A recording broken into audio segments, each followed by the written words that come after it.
I, 24F, volunteer at an animal shelter several times a week, and there's a regular group that goes at the same time, all of whom are older than me. The closest one to my age is 28M. It seemed natural for us to see if we were a good match romantically, but ultimately, I'm not feeling anything toward him, and with everything else this year, I'm fine with focusing on myself and being single. We agreed to be friends back in July, and I thought that settled it. In mixed company outside of volunteering, obviously, we've had a few drinks and some deep talks, as in absolute trauma dumping, and usually, I'm opposed to this, but I thought being frank would help us be genuine friends and forget about the small amount of time we considered dating. Well, it turns out that over the past couple of months of having occasional conversations like this, it's only served to make his feelings stronger.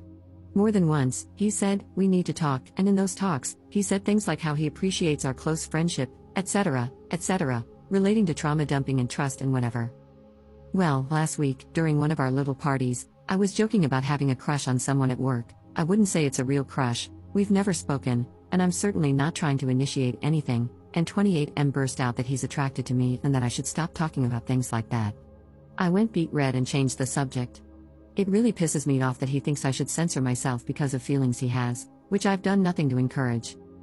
The next day, of course, I get a text that says, "We need to talk." I purposely skipped the shelter, but he insists on coming over to my parents' house because it's important. My parents were not home. So fine, he comes over, we chat a bit, and then I ask, "How bad is it?" He launches into some of his romantic history and how it's so rare to have feelings this strong and that I light up his day, blah blah blah. Excuse me for being callous, but I've heard this all before. He wants sex. That's what every single relationship and friendship I've had with men boils down to.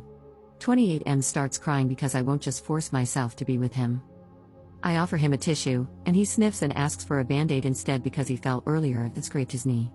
Oh my god, it probably sounds like I'm shaming him for being unmanly, but honestly, I don't care about gender. If anyone came to my house crying because they've known me for 3 months and started begging me to get over myself and F them, and then asked for a band-aid for the smallest scratch I've ever seen, I'd think they were pathetic. My reaction to this situation is universal, I assure you. I was nicer in person than I'm being here, but I don't believe for a minute that I can continue our friendship as it was. Knowing he's this desperate to get me in bed and literally willing to grovel for it, I can't find an ounce of respect for him anymore, and having been around desperate men before, I don't trust him or feel safe. He's latched onto one of my favorite hobbies, crochet, weird, right, and is trying to make plans incorporating that, but crochet is my favorite way to clear my mind alone. It's pretty obvious that despite everything I've said to him, he's betting on patience and ingratiating himself to me by asking me to teach him and make things together. He's playing the long game to get his willy wet. I don't want to have to stop volunteering here to get away from him, and what I learned in therapy encourages me to get past this to maintain the friendship. Am I insane for being this skeptical of his true intentions? Is there anything else I can do to reduce his attraction, or is my pre-therapy instinct right to GTFO ASAP? Relevant comments. Commenter. This guy isn't your friend. He would have put these feelings in check immediately if he were truly your friend. He would have asked for distance while his feelings cooled down, anything but coming to you, begging for a relationship. He's a 28-year-old man, not some hormone-driven teen. He heard you when you said that you just want to be friends, and he's decided that's not good enough for him. Ops response. That's the issue I have with the crying here. I'm all for men being vulnerable and stuff, but this felt extremely manipulative, though I can't imagine how that would make me want to rip my clothes off, Lamau. I wasn't nice in how I described my feelings toward it, but I've seen Reddit pounce on stuff like that. Sure enough, a couple of comments came through, and I'm pretty heated that one of my first attempts at friendship again ended up the exact same way, all about waiting for me to give in. Here's another potential attack point for the internet. I guess I'm pretty, whether or not I wear makeup, so I've pretty much always been treated like this. Every guy friend I thought I had has gone there eventually. Even years later, it's "Oh, I always had a crush on you," or "I think I'm making a friend, but I get ghosted if I bring up that I like someone else." It's pretty clear my only value is having certain anatomy and a face that doesn't make people gag, and I don't have any empathy left anymore for situations like this. He never specifically said he wanted to F me, just be with him, but I can't see any possibility that he means me as a human and not a sex doll after dozens and dozens of experiences. Commenter. Interesting, I thought therapy was usually helpful in setting boundaries. I feel like you should consider finding a new therapist if this one is encouraging you to maintain relationships with people who don't respect you or your boundaries. You did have a hand in his trauma bonding with you, another sign that your therapist is failing you. Find a new animal shelter to volunteer at. If there isn't another one in your area, You should consider finding a different place to volunteer if you enjoy contributing to your community in that way. But maintaining any kind of relationship with him at this point is just plain stupid. Ops response. Yeah, I learned pretty quickly after therapy that my exposures for social anxiety made everything worse. I'm avoidant as hell and have literally run away from situations I dislike, and this really expensive, famous program, I'm not kidding, people come from around the world, encouraged me to say yes to everything, and it made my mental health a lot worse. Update 4 days later. Unfortunately, there's more. Before I made my original post, I already had plans with a mixed group, including 28M. Before I dive in, I just want to thank everyone who shared their experiences with ill-informed therapy, social anxiety, boundaries, and struggles similar to mine. I wish I were in a place where I could trust my gut without outside input, but at least there are kind, encouraging people out there. Unfortunately, the other people canceled, not on purpose, things just fell apart on their end, and I ended up being alone with 28M. It was okay. Later in the day, some of the others did show up, and we were messing around with those TikTok tarot readings, just being silly. Well, when it was my turn, the video that came up, of course, was all about love and romance, and I was like, ugh, no way, this makes me want to gag.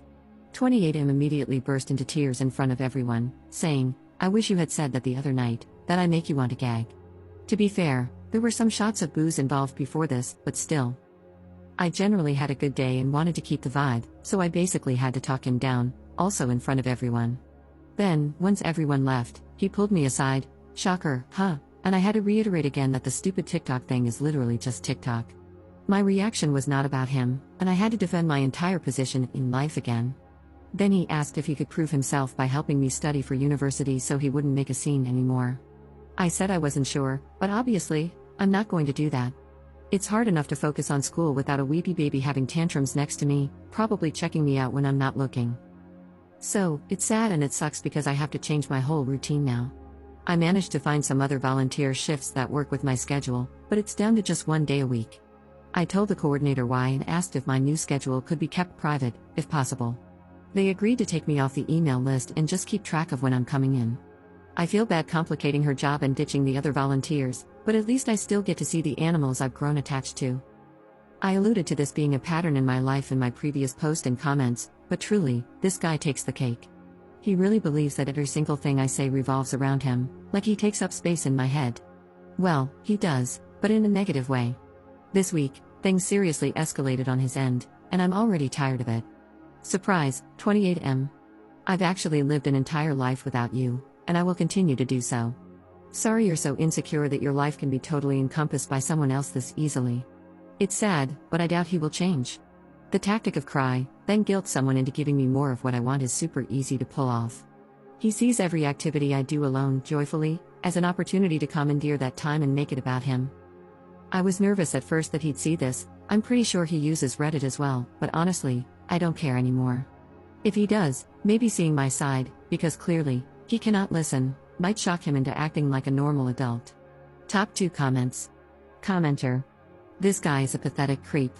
Hey, if you stumble across this poor lady's Reddit, please know that countless people, many of them women, think you're a super pathetic creep. You did not deserve to have this guy ruin something you enjoyed, either. I hope he gets abducted by aliens and returned to his creepy home planet. Commenter. Nothing is going to shock him into acting appropriately. He needs therapy, he needs to be brutally honest about his behavior with his therapist, and most importantly, he needs to be willing to do the work to change his behavior for good, which he won't do. All you can do is change your behavior to keep yourself away from creepy, manipulative dudes. Crying like that is manipulative, whether he means it to be or not. Stop hanging out with him one-on-one, and I would stop hanging out with the group if he's there. Can't you hang out with the other friends without him?